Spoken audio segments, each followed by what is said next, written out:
Hi, and welcome to another episode of Hot Takes with me, the Silver Fox. Be prepared to put a large smile on your face, pour yourself a large dollop of Glen Hoddle, and sit back and watch the fireworks. Rumour has it the SNP are about to spend thousands of pounds on Andrex toilet roll, as well as quite a bit of money on knickers for the ladies from M&S and Calvin Klein's underwear for the gentlemen. And the reason being is that Ayman Anwar has pointed out that in the past, Meta, who are basically Facebook, who own WhatsApp, have indeed aided the authorities in investigations by publishing the deleted messages. Nothing is truly gone forever, you see. They're only gone from the phone or the message system, but they're all stored in the servers.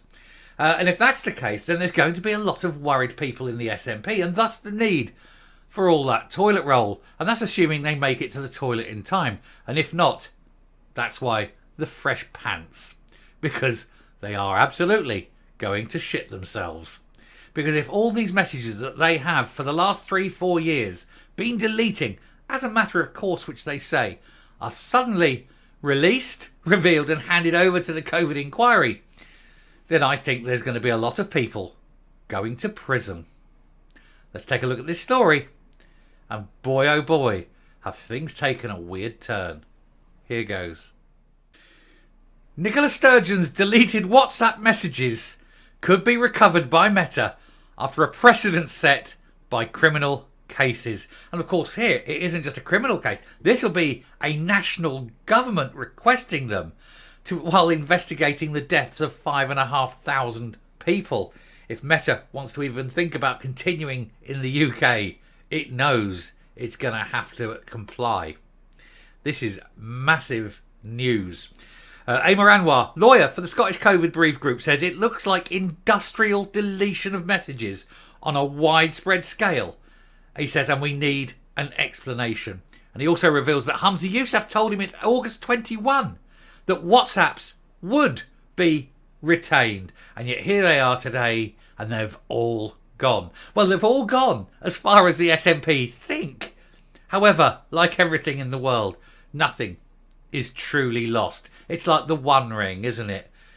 It was lost for thousands of years, and then it was picked up by the most unusual of creatures. In this case, it could be Mark Zuckerberg himself. The lawyer representing the Scottish COVID Brief families has said the WhatsApp messages deleted by Nicola Sturgeon and other Scottish government figures can be recovered. Ayman Anwar said that there was a precedent set where material was retrieved for criminal cases. And the UK COVID inquiry requested copies of the messages sent by 70 people in 137 WhatsApp groups. But it was revealed last week that only one person had complied with the order, and even then, it turns out not fully. This would be Gene Freeman, but only for a strange 5-month period, and there was an awful lot of stuff that was apparently missing as well. Gene Freeman will also be looking for a fresh pair of M&S knickers. It has since emerged that the former First Minister and others, including the National Clinical Director Jason Leach, had been routinely deleting their WhatsApps, even though they said they wouldn't and they knew they shouldn't. But they've been doing it because they were scared of what those messages said. Speaking to the Scottish Daily Express shortly before today's inquiry hearing in London, Mr Anwar said a request to Meta bosses in California was among the options being considered. We're pursuing all options available, he said, and I've been instructed by the Scottish COVID Briefed to look at all means and mechanisms available to us. And in the past, we've been able to retrieve messages and material in relation to criminal cases. The deletion of messages in this case potentially constitutes a criminal offence. That is a serious possibility, and the Scottish Government needs to provide answers. And in that line alone, you're watching the anus of every senior SNP official, politician, everything going, and their lunch is coming out fast. Because they know what those messages said. They know that those messages are truly awful. And they were confident that those messages would be deleted. But those messages are never lost. And if they do, if Meta releases them and hands them over to the inquiry, then I foresee a very poor future for a lot of senior SNP people. And the truth will come out. And all those people, all the people up and down Scotland who've been voting for the SNP will realise at last the monsters that they have truly been voting for. And there won't be an SNP left to vote for. Where will they go? Our? Who knows? The deletion of messages in this case potentially constitutes a criminal offence, he said.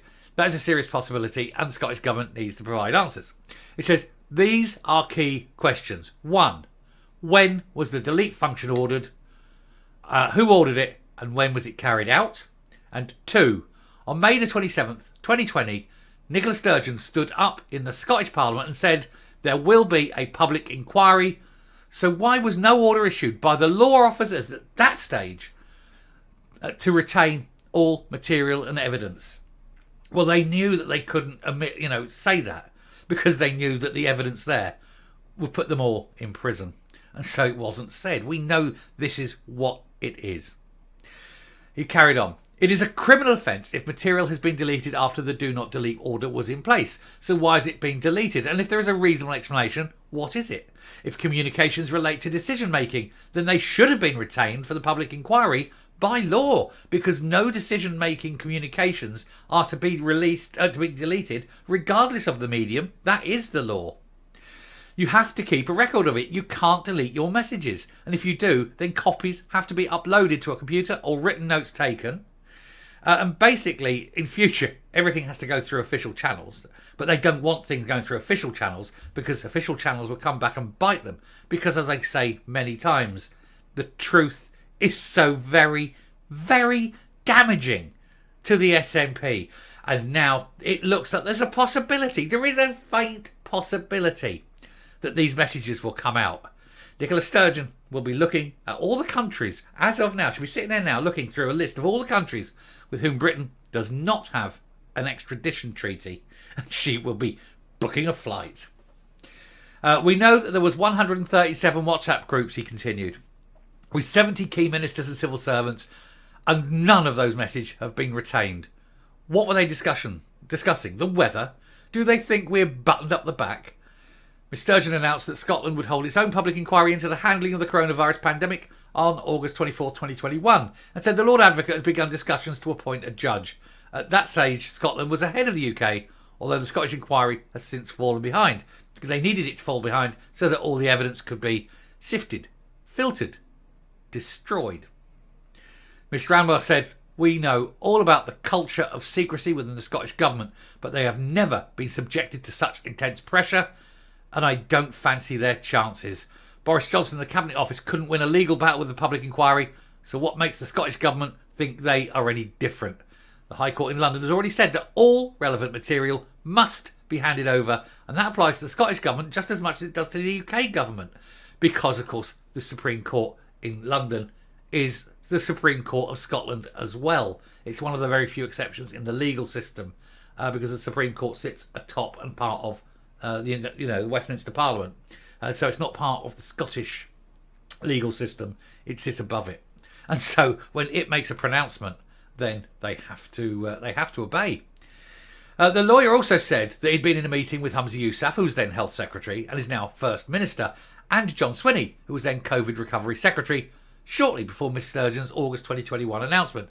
He said one of the issues on the agenda was, can you assure us all the information will be retained? And they said it would happen. But you can't believe them, because we know they are two-faced lying twisters. Not one of them ever speaks the truth, ever. The cut-off date is August 2021, when the Scottish COVID inquiry was formally announced, and from that point any deletion would be a criminal offence. And that, of course, you can tell when these things were deleted. The inquiries cover the period of January 2020 to April 2022, but we haven't even had any messages from August 21 to April 22, and it looks like industrial deletion of messages on a widespread scale, and we need an explanation, and we need all the messages from the entire period from 2020 all the way through to today, recovered, published, out there in the public forum. Everyone can see the things that she, Freeman, Yousaf, Swinney, Leach, all of them, all these conniving bastards that work together to possibly end the lives of 5,500 people. And was it done? Were political decisions made knowing that this would happen? If so, it's big time jail time for the tiny terror of Govan. And she won't be sitting there so smug when she's in a tiny little cell for the rest of her natural life. 8 by 10 or whatever it is. A hard bed. Thin gruel. And looking back on her life and thinking, why perhaps, maybe looking back on her life and thinking, perhaps I shouldn't, allegedly have killed 5,500 people to push my political ends. Maybe. Allegedly. In theory. Got to cover myself. I'm coming up. All I say to Zuckerberg is please make this happen. Please, please, please, please, please. If you want to do one thing and make yourself popular among everyone in Scotland, sort this out. Release these. Publish them. Put them into the public domain. And then watch as she goes to prison. Along with, probably goes to prison. Along with Gene Freeman, maybe. Along with all of them. And the SNP finally disappears up its own rectum. Destroyed by the hate. Destroyed by its fascistic tendencies. And showing itself to be no different than, the National Socialists of Germany in the 30s, whom they based themselves on. It'll be the final end. We need to have, not just a trial, of course. It needs to be a Nuremberg-style trial. These are crimes against humanity, and they need to be treated as such. And that would be super. And then maybe take them off to an undisclosed location, and we never hear from them again. That'd be nice too, wouldn't it? Send them to Gaza. Something like that. Anyway, I shall stop there. I'm gleeful. It's a nice end to the day. We don't know if it'll happen. But boy, we really hope it does. And if it does, popcorn. Lots and lots of popcorn. Thank you very much for watching. Fingers crossed. Everybody rejoice that Amar Anwar is on the ball. Dear heavens of Betsy, please make this happen. Bye.